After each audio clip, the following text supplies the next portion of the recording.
प्रेम स्वरूपो, भगवान राम ने तपस्विनी सबरी से कहा था कि हे सबरी, भक्ति की श्रृंखला में पांचवी भक्ति मेरे नाम का जप और भजन है। मंत्र जाप मम दृढ़ विश्वासा, पंचम भजन सुवेद प्रकाशा।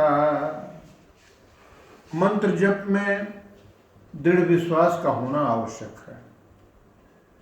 विश्वास दोनों में, राम नाम मंत्र में और उसके अधिष्ठाता देवता भगवान राम में।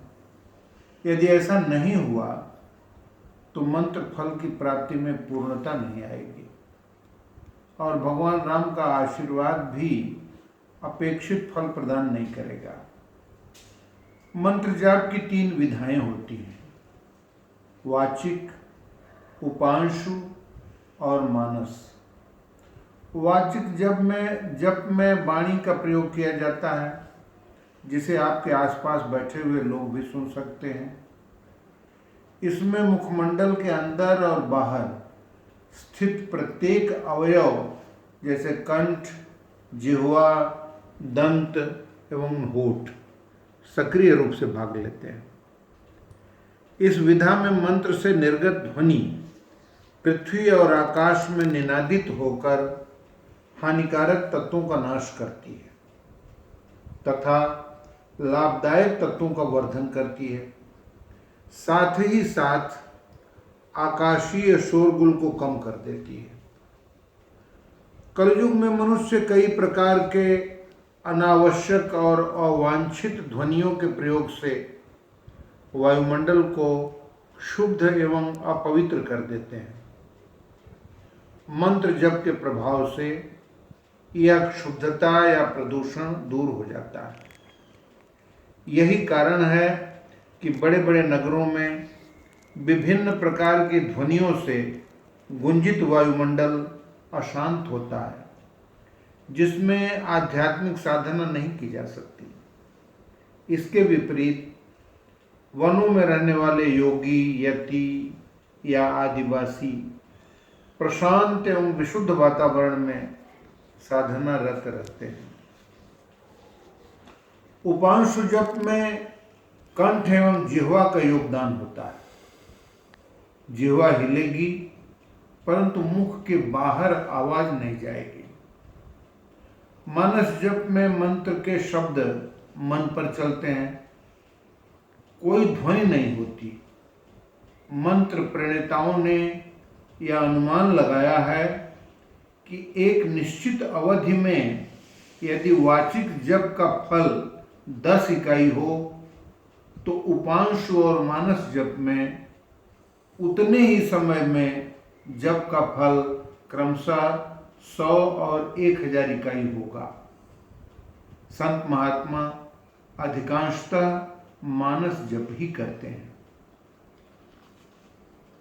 वाचिक जप का प्रयोग सामुदायिक साधना के लिए किया जाता है, जहां सैकड़ों भक्त मिलकर उन्मुक्त कंठ से नाम स्मरण करते हैं। छत्रपति महाराज शिवाजी के गुरु रामदास राम मंत्र का उच्च स्वर में इस प्रकार जप किया करते थे। ओम श्री राम जय जय राम। ओम श्री राम जय जय राम। ओम श्री राम जय जय राम। राम नाम में अग्निदेव एवं सूर्य भगवान का समावेश होता है, जो प्रचंड ऊर्जा के अजस्र स्रोत हैं। ये जितनी बार जपा जाता है, शरीर में आत्मिक ऊर्जा की उतनी ही वृद्धि होती है। लाखों और करोड़ों बार जप करने से ऊर्जा इतनी बढ़ जाती है कि परमात्मा को स्वयं आकृष्ट होकर जीव के समक्ष आना पड़ता है।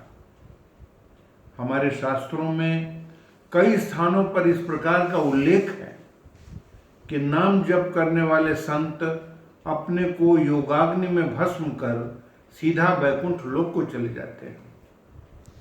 तुलसीदास कृत रामायण के अरण्य कांड में ऐसा लिखा है कि शबरी जी ने नवधा भक्ति के श्रवण के बाद अंत में श्री राम जी के मुखारविंद का दर्शन कर उनके चरण कमलों को अपने हृदय में धारण कर तथा योगाग्नि से देह को जलाकर उस दुर्लभ सद्गति को प्राप्त कर लिया था जहां से पुनः लौटना नहीं होता।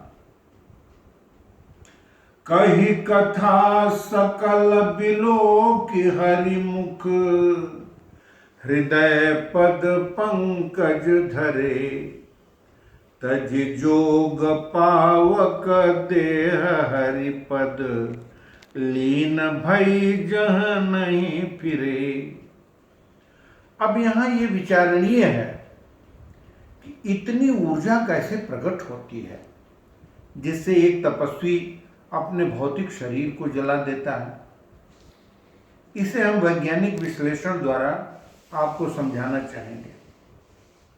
मनुष्य जब मंत्र जप करता है तो उसके अंदर और बाहर आध्यात्मिक ऊर्जा उत्पन्न होती है जो तरंग के रूप में प्रवाहित होती है।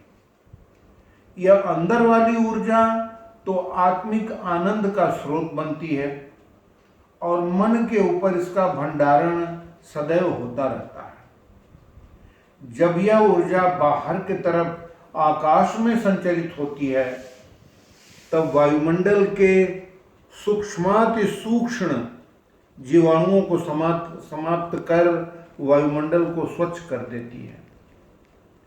हम जितनी बार मंत्र जप करते हैं तरंगों के आयाम जुड़ते जाते हैं। तरंगों से संलग्न तीव्रता इसके समेकित आयामों के वर्ग के समानुपाती होती है। हम जितना ही अधिक जप करते हैं समेकित आयाम की मात्रा बढ़ती जाती है। फलस्वरूप तीव्र ऊर्जा उत्पन्न होती है। सैकड़ों वर्ष के सतत मंत्र जप से सूक्ष्म शरीर में ऊर्जा का भंडारण बहुत अधिक हो जाता है। अतः योगी आध्यात्मिक ऊर्जा को ऊष्मीय ऊर्जा में परिवर्तित कर किसी भी लक्ष्य को जला सकता है। इतिहास में ऐसे बहुत से दृष्टांत हैं जिसमें योगी अपने शरीर को भस्म कर इच्छित लोक की प्राप्ति किए हैं। अधिकतर संत पुरुष इस ऊर्जा को जन कल्याण के कार्य में प्रयोग करते हैं। रावण और मेघनाद मंत्र जप से अर्जित ऊर्जा को विनाशकारी कार्यों में प्रयोग करते थे, इसलिए यह राक्षसी प्रवृत्ति उनके विनाश का कारण बनी। वेद शास्त्र आध्यात्मिक ऊर्जा के दुरुपयोग की आज्ञा नहीं देते। शास्त्रों की अवज्ञा से मनुष्य विनाशोन्मुख हो जाता है। तुलसीदास जी कहते हैं कि जप के समय 3 बातों का विशेष ध्यान रखना चाहिए। हो राम को नाम जप, तुलसी तज कुसुमाजू। जप के समय भगवान श्री राम में समर्पण भाव होना चाहिए तथा जिस स्थान पर आप जप कर रहे हों वहां सभ्य लोगों का समाज होना चाहिए। जप में आडंबर नहीं होना चाहिए। आपको सरल भाव से जप करना चाहिए। इस समय संपूर्ण विश्व में कोरोना नामक राक्षसी वायरस का प्रादुर्भाव हो गया है। यह मनुष्य के शरीर में पहुंचकर उसके शरीर के नाजुक अंगों पर प्रहार कर रहा है। हजारों लोग काल के गाल में प्रवेश कर चुके हैं। लाखों लोग भयंकर रूप से संक्रमित। कोरोना के तांडव से मानवता थर्रा गई है। यहां तक कि अवतारी पुरुषों की जन्मभूमि भारत भी इस सूक्ष्म रूप दानव के प्रकोप से बुरी तरह त्रस्त है। ऐसी भयंकर स्थिति में आध्यात्मिक ऊर्जा ही इसका विनाश कर सकती है।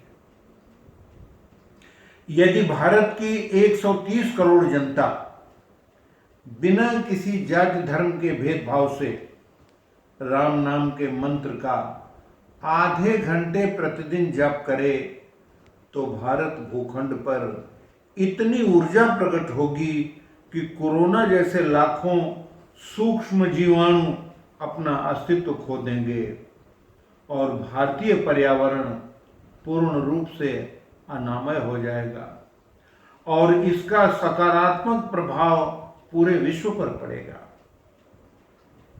इसके लिए नाम जप में दृढ़ विश्वास और भगवान राम से निश्चल प्रेम करना पड़ेगा। जिस दिन लोगों में ऐसी सद्बुद्धि आएगी, मानव कलयुग से सतयुग में प्रवेश करेगा। सभी आनंदित होंगे, वातावरण निरामय होगा, सब लोग सबके कल्याण के बारे में सोचना प्रारंभ करेंगे, आपस में भाईचारा होगा और पृथ्वी पर कोई दुखी नहीं होगा। हमारे वेदों ने भी यही कहा है, सर्वे भवन्तु सुखिनः सर्वे सन्तु निरामया सर्वे भद्राणि पश्यन्तु मा कश्चित् दुःख भाग् भवेत्। ओम शांति शांति शांति। जय श्री राम।